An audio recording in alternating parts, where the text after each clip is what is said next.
Hello friends, star plus के one of the most popular और आप सभी के फेवरेट सीरियल अनुपमा में चल रहा है इन दिनों एक हाई वोल्टेज ड्रामा। जहां सीरियल के रीसेंट ट्रैक को तो आप सभी कर रहे होंगे फॉलो, तो वहीं शो का अपकमिंग एपिसोड बेहद ही दिलचस्प होने वाला है। जहां सीरियल अनुपमा की कहानी में अब आप देखेंगे कि अब फाइनली अनुपमा जो है वो अपने नए अवतार में आ चुकी है। अब अनुपमा वो पुरानी वाली अनुपमा नहीं रही जो दूसरों के चक्कर में अपनी लाइफ में प्रॉब्लम झेले और उनके लफड़े में पड़ के अपनी खुशी को स्पॉइल करे। अब हमारी अनुपमा अब नई अनुपमा बन चुकी है जो काफ़ी ज़्यादा स्ट्रॉन्ग और पावरफुल लेडी है। उसे रोकना, तोड़ना और झुकाना अब इतना भी आसान नहीं होने वाला है और अब वो अपनी असली फॉर्म में आ चुकी है। और अब अनुपमा डिम्पल को कहते हुए नजर आने वाली है कि जिस तरीके से तुम अपनी हरकत कर रही हो ना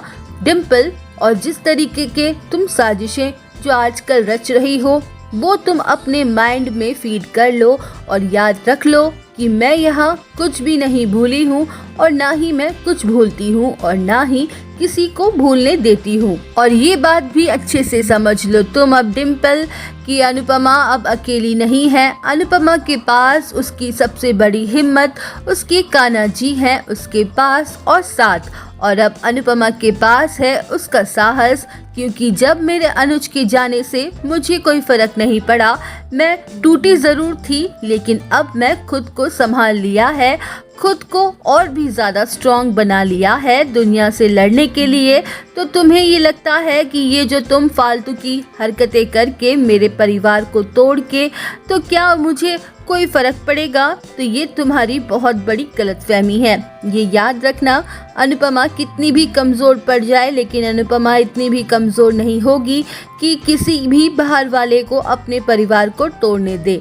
याद रखना डिम्पल, अगर ये अनुपमा तुम्हें अपने घर ला के अगर तुम्हें पनाह दे सकती है तो ये अनुपमा तुम्हें अपने घर से बाहर निकाल भी सकती है। क्योंकि ये बात तो सभी को अच्छे से पता है कि अनुज कपाड़िया जो हैं वो मेरे पति हैं और उनके घर और बिजनेस पे सिर्फ और सिर्फ मेरा ही अधिकार है, मेरा ही हक है।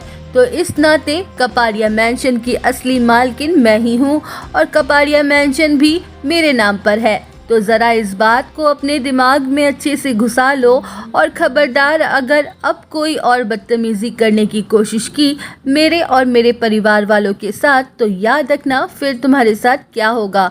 तो दोस्तों, आपको क्या लगता है अनुपमा की इस धमकी से डिम्पल की अक्ल ठिकाने आ जाएगी और क्या अब वो अपने किए पर शर्मिंदा होगी? हमें कमेंट सेक्शन में कमेंट करके ज़रूर बताएं और वीडियो अच्छी लगी हो तो वीडियो को एक लाइक और चैनल को सब्सक्राइब करना ना भूलें।